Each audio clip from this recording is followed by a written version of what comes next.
the government's plan for UFO disclosure?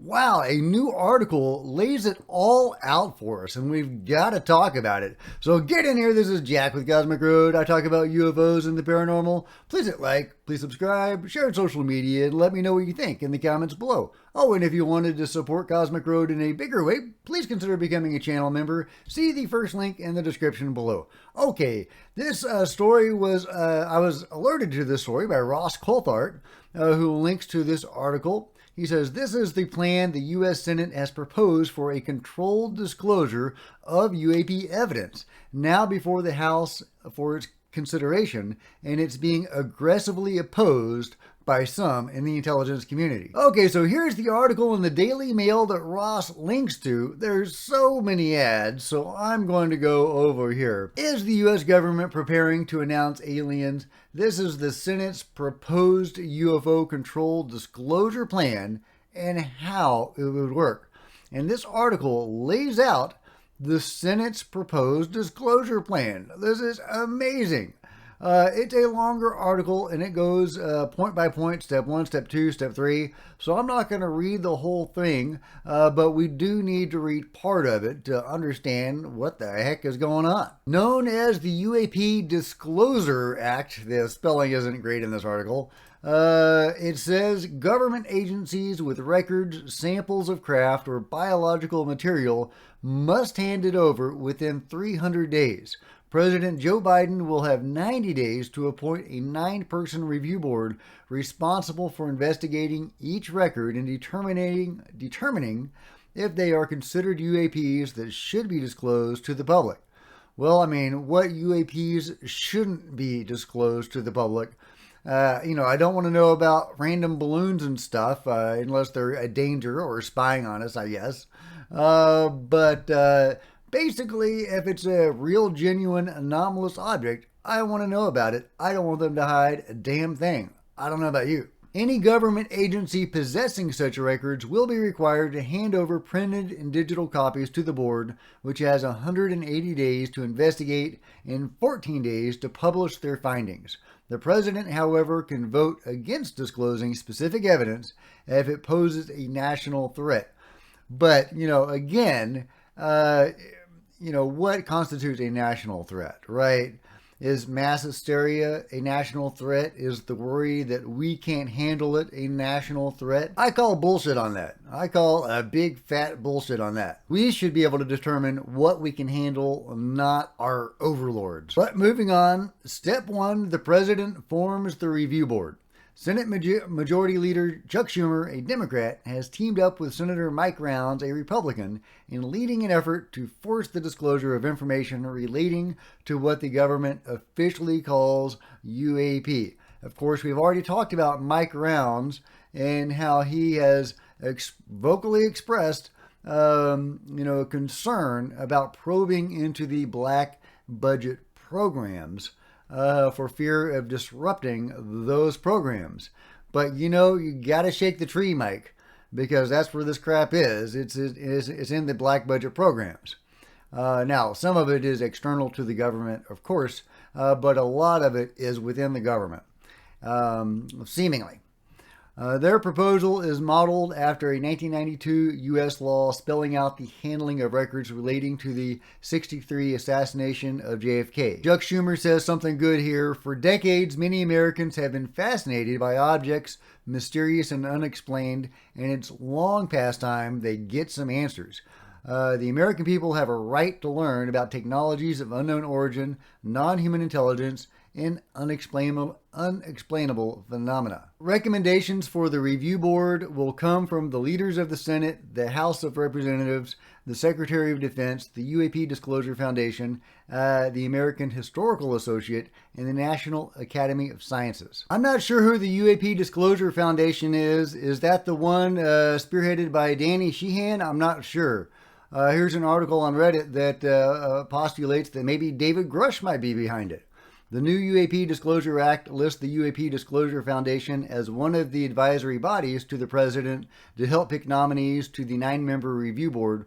No one seems to be able to find anything on the UAP Disclosure Foundation, and it made me think of this post from the other day. But when you open up the link, it just goes to a page not found, so who knows. At any rate, these individuals may not have any previous or current involvement with any legacy program or controlling authority related to the collection. Moving on to step 2, the Act states government offices have 300 days after the date of enactment to hand over records to the review board. These offices include the President, the Department of Defense, all military branches, the Department of Energy, the Director of National Intelligence, the Library of Congress, and more.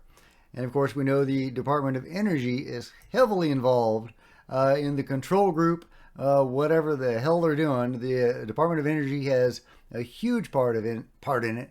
Jack Valet has said that he believes that in order to be read into the UFO program, you must first be read into the nuclear secrets, which of course go through the Department of Energy.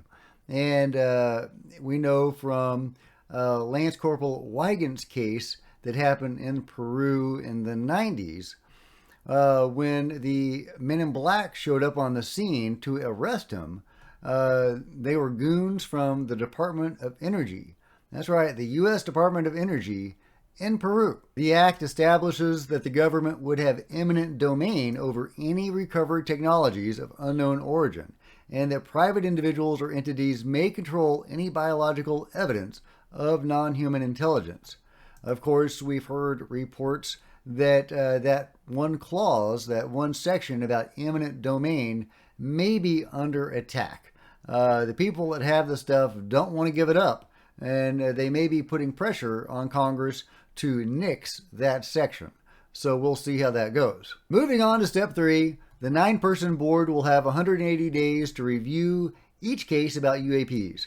This group must have at least one national security officer, foreign service officer, official, scientist or engineer, economist, professional historian, and sociologist. These individuals also have the power to subpoena citizens for their testimony, records, and other information relevant to the case. The review board and the terms of its members shall terminate not later than September 30th, 2030, unless extended by Congress. So this is not an infinite ongoing board necessarily.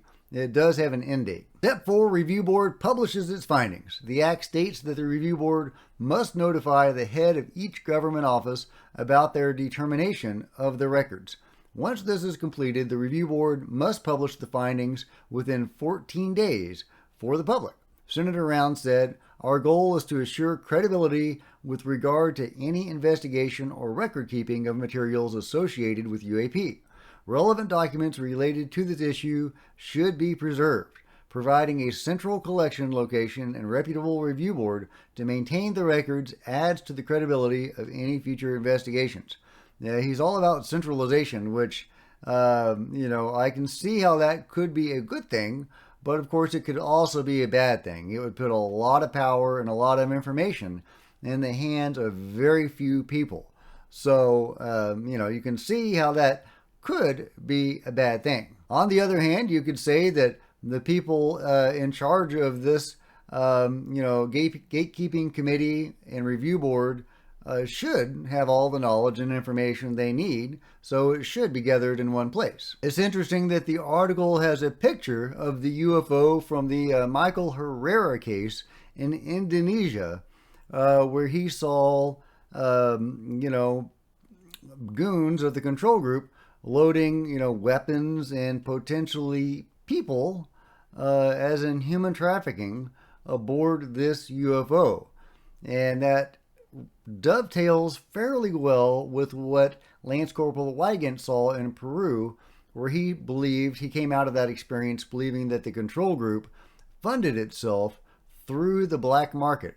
Of course, we also know they fund themselves by diverting funds from Congress, but I guess if they can't get enough funds that way, they resort to the black market, and apparently they've been doing that for years.